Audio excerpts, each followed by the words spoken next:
अभिनेता सैफ अली खानला लीलावती रुग्णालयातून डिस्चार्ज मिळालाय। 5 दिवसांपूर्वी सैफ बांद्र्यातल्या घरी परतलाय। करीना कपूर आणि शर्मिला टागोर लीलावती रुग्णालयात दाखल झालेल्या आहेत। तसंच सैफवर झालेल्या हल्ल्याप्रकरणी पोलीस सैफचा जबाब नोंदवणार असल्याची माहिती मिळते। सैफचा जबाब हल्ल्याच्या घटनेमुळे अत्यंत महत्त्वाचा मानला जातोय। त्यामुळे सैफच्या जबाबातून आता काय नवीन माहिती समोर येणार याकडे सगळ्यांचं लक्ष लागलंय।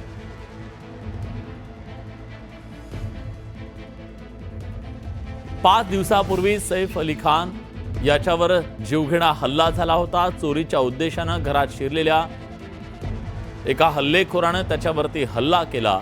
त्यानंतर तो जखमी झाला। चाकूनं त्याच्यावर सपासप वार करण्यात आले। चाकूचा मोठा तुकडा त्याच्या शरीरात रुतलेला होता। तशाच रक्तबंबाळ अवस्थेत सैफ अली खान हा ऑटो रिक्षाने लीलावती रुग्णालयामध्ये दाखल झाला। त्यानंतर त्याच्यावर मोठी शस्त्रक्रिया करण्यात आली। तब्बल 5 तासाच्या शस्त्रक्रियेच्या नंतर 2.5 सेंटीमीटर इतक्या लांबीचा चाकूचा तुकडा त्याच्या शरीरातून बाहेर काढण्यात आला। अगदी काही मिलीमीटर इतक्या अंतरावरून 2 मिलीमीटरपेक्षा कमी अंतरावर त्याच्या स्पायनल कॉर्डला तिथं जखम झाली असती, पण या सगळ्यातून तो थोडक्यात बचावला। अजित मांढरे आपले प्रतिनिधी आपल्यासोबत आहेत। अजित, काय तपशील आहे? आज 5 दिवसानंतर तो परतलाय, कशी आहे त्याची तब्येत?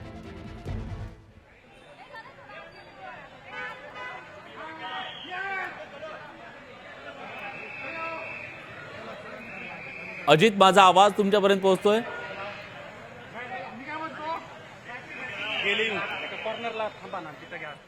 तर अजित मांढरे यांच्यापर्यंत आपला आवाज पोहोचत नाहीये, पण ही पहिली दृश्य आहे जेव्हा सैफ आपल्या घरी 5 दिवसांच्या उपचाराच्या नंतर परतलेला आहे। पण जेव्हा तो घरी परतला तेव्हा तो स्वतःच्या पायानं अगदी व्यवस्थितपणे चालत घरामध्ये पोहोचला। यावेळी मोठा पोलीस बंदोबस्त सुद्धा त्या ठिकाणी तैनात करण्यात आलेला होता। स्वाभाविकपणे माध्यमांची मोठी गर्दी आणि या सगळ्याला टाळण्यासाठी म्हणून ही खबरदारी घेतलेली असावी, पण ज्या प्रकारे सैफवर जीवघेणा हल्ला झालेला होता त्यानंतर तो या हल्ल्यातून बालंबाल बचावला असंच म्हणावं लागेल। ज्या दिवशी त्याच्यावर हल्ला झाला त्यानंतर रक्तबंबाळ अशा अवस्थेत तो घरातून लीलावती हॉस्पिटलच्या दिशेने निघाला। अगदी कुठली गाडी सुद्धा त्याला उपलब्ध होऊ शकली नाही। एका ऑटो रिक्षा चालकानं त्याला रुग्णालयापर्यंत पोहोचवलं आणि हॉस्पिटलमध्ये त्याच्यावरती मोठी शस्त्रक्रिया सुद्धा पार पडली। यात त्याच्या जीवाला सुद्धा धोका निर्माण होऊ शकला असता, पण वेळीच त्याला उपचार मिळाले। डॉक्टरांनी त्याच्यावरती उपचार केले आणि तो थोडक्यात बचावला। अजित मांढरे आपले प्रतिनिधी आपल्यासोबत आहेत, आपण थेट जातोय। अजित, सैफ घरी परतलाय, पण परतताना तो स्वतःच्या पायावर अगदी एक आत्मविश्वासपूर्वक चालताना सुद्धा दिसतोय। काय तपशील आहे, कशी आहे त्याची तब्येत?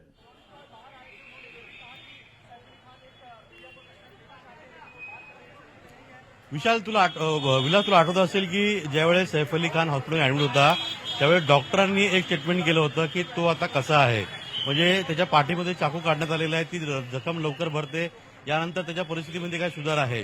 तर डॉक्टरांनी असं म्हटलं होतं, he is a walk like lion, अगदी वाघासारखा सिंहासारखा तो चालत गेला होता। आणि तशाच रीतीने आता आपण जर पाहिलं असेल दृश्यामध्ये तरी त्याची इमारत आहे, त्या इमारतीमध्ये राहतो, इथे सगळी घटना घडली होती आणि तो इथून आला, गाडीने उतरला, खाली आतमध्ये आला, त्याने सगळ्या फॅन्सला त्याच्या हात दाखवला आणि पुन्हा तो घरी गेलेला आहे। अर्थात सगळी घटना अतिशय गंभीर होती, त्यांच्या परिवारावरती मोठं हे संकट होतं, यातून तो थोडक्यात बचावलेला आहे। आणि यामुळेच तो इथं आल्यानंतर जशी त्याच्या कुटुंबियांना काळजी आहे तसंच या सेलिब्रिटींचा सगळ्यात मोठा भाग असतो तो म्हणजे त्याचे फॅन्स असतात। त्यामुळे फॅन्सला आणि मीडिया कर्मींना त्याने हात दाखवून लोकांपर्यंत मेसेज पोहोचवलेला आहे की तो आता सुरक्षित आहे आणि ठीक आहे।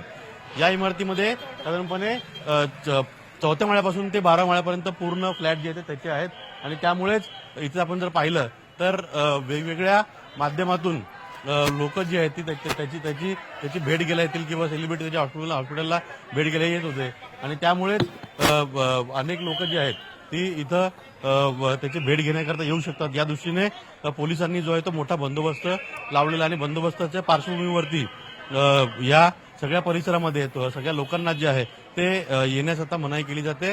पूर्णपणे प्रकरण थंडावल्यानंतर देखील बंदोबस्त जो कायम राहील असं दिसतंय विलास। आता या सगळ्याबद्दल म्हणजे बंदोबस्त तुम्ही म्हणताय की त्याचा काही दिवस राहील, पण आता त्याच्या इमारतीची जी सिक्युरिटी आहे त्याच्या संदर्भात सुद्धा काही बदल करण्यात आले आहेत?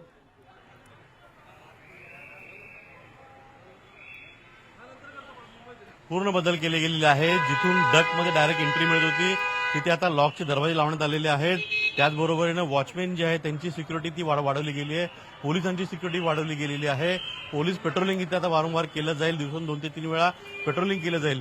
अशा देखील सुरक्षा व्यवस्थेमध्ये वाढ केली गेलेली आहे आणि त्यामुळेच सैफ अली खानच नाही फक्त तर या परिसरामधील अनेक ठिकाणी जे मोठमोठे सेलिब्रिटी असतात किंवा महत्वाचे व्यक्ती आहेत त्यांच्या घराची किंवा त्यांच्या ठिकाणची सुरक्षा व्यवस्था वाढवण्यात आलेली आहे. पोलिसांचं पूर्णपणे त्यांच्या ये जावरती लक्ष राहील. त्यांची इत्तमूत माहिती जी आहे ते पोलिसांना असेल, जेणेकरून कुठली घटना घडली तर पोलिसांना तात्काळ तिथं पोहोचता येईल किंवा घटनेची माहिती पोलिसांना तात्काळ मिळेल. अशा रीतीनं सगळी आखणी जी आहे त्या पोलिसांनी केलेली आहे.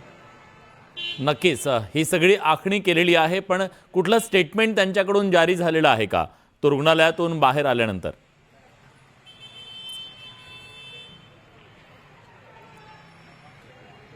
रुग्णालयातून काही माहिती अजूनपर्यंत अधिकृत समोर आलेली नाहीये. पण कालच एक त्यांनी माहिती समजली होती की तो पूर्णपणे ठीक आहे आणि तो आता डिस्चार्ज त्याला आपण देऊ शकतो या झोनमध्ये आपण. त्यामुळे डिस्चार्ज त्याला उद्या दिला जाईल. आज सकाळी त्याला 10 वाजता डिस्चार्ज दिला जाणार होता, पण काही प्रक्रिया पूर्ण करण्यामध्ये वेळ गेला आणि त्यामुळे 4 वाजेपर्यंत त्याला डिस्चार्ज दिला जाईल असं सांगितलं आलं होतं. आणि 4 वाजता डिस्चार्ज दिला. अगदी काही 5 ते 10 मिनिटाच्या अंतरावर लीलावती हॉस्पिटल आहे त्याच्या घरापासून आणि तिथे तो आता डिस्चार्ज घेऊन इथं आलेला आहे. बरोबर, आणि तो सैफ आता सेफ असल्याचं समोर आलेलं आहे. धन्यवाद तुम्ही दिलेल्या सगळ्या सविस्तर माहितीबद्दल.